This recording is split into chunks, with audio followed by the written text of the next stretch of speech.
Ayurveda Talk. We're going to spend tonight talking about a herb that actually is quite popular and gets recommended to a lot of people, especially women, and that's the herb of Shatavari. It is also a rejuvenative herb, and so sometimes you might hear people recommending it during the rejuvenation phase of our Ayurvedic cleanses that we do. I usually will recommend other things along with it. It's usually for your pitta individuals. Those are the individuals that have a lot of heat. And I usually will recommend more of the amalaki. So go more towards amalaki or Chyawanprash for the rejuvenation. But shatavari is also one of the herbs that is given. It's just that it's not usually given to men because it's more of a reproductive, rejuvenative herb. So it's going to help with the reproductive system. So let me just talk to you a little bit about what shatavari is. It's an actual root. It's a stem, and what it does is it's kind of like a vine, and it grows. It's a climber, and it grows in the jungles above 8,000 feet up in India, in northern India especially. It's energetic. So, in other words, how it metabolizes is sweet, bitter, cold. So, what does that mean?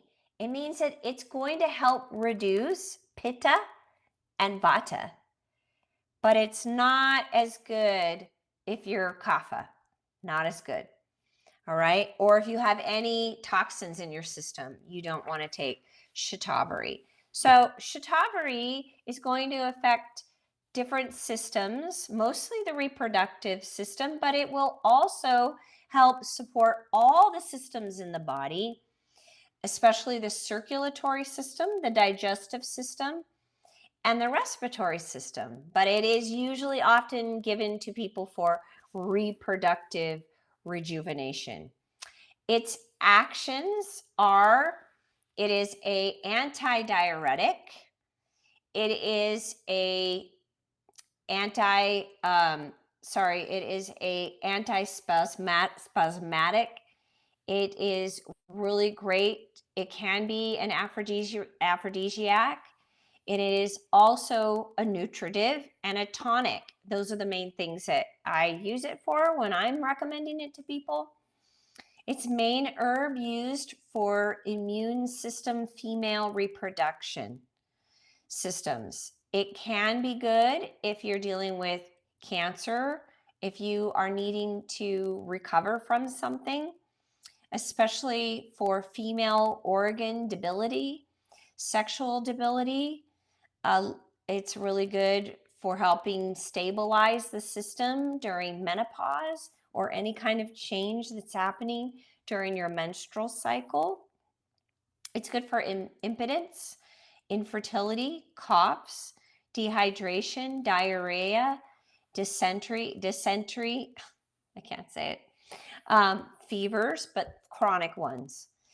Also really good for herpes, hyperacidity, lung abscesses, ulcers, rheumatism. It is good for soothing dryness. So what does pitta do? The heat dries people out, and so does vata because air does that. It's good for inflamed membranes of the kidneys, lungs, sexual organs, and the stomach. It can be applied as a paste externally on the skin, and you would use that for stiff joints and also for the neck, especially, and muscle spasms.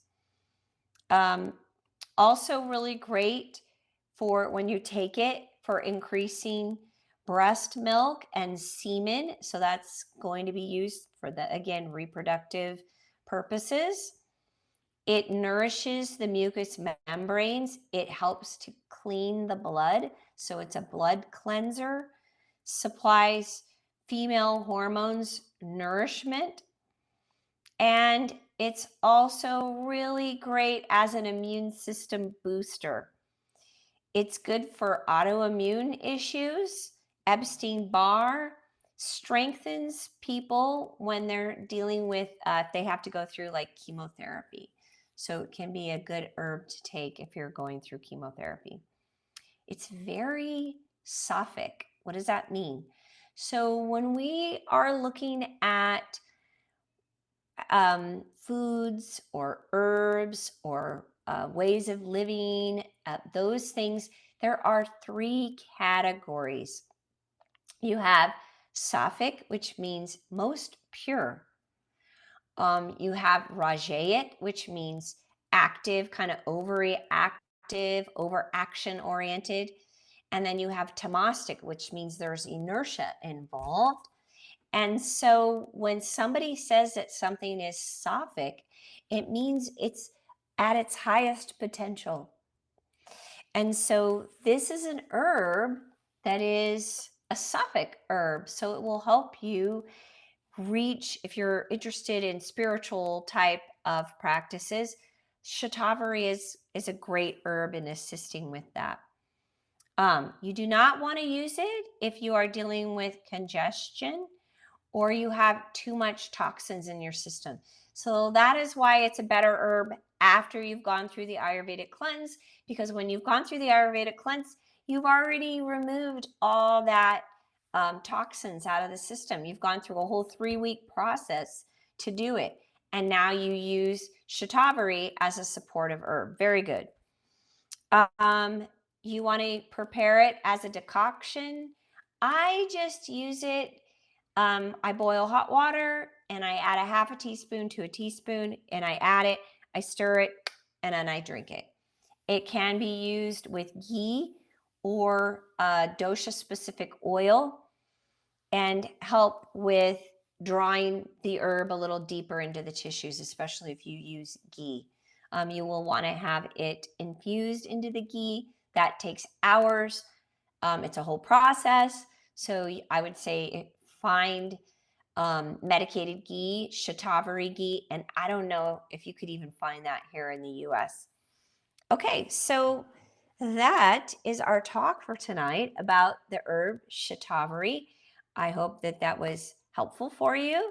And if you have any questions, reach out to me. Fantastic herb, so great, especially for women. So you can get some support with Shatavari, really easy to find too, online or at a lot of health food stores. Okay, you guys, I hope you have a wonderful evening and I'll see you at our next Ayurveda talk.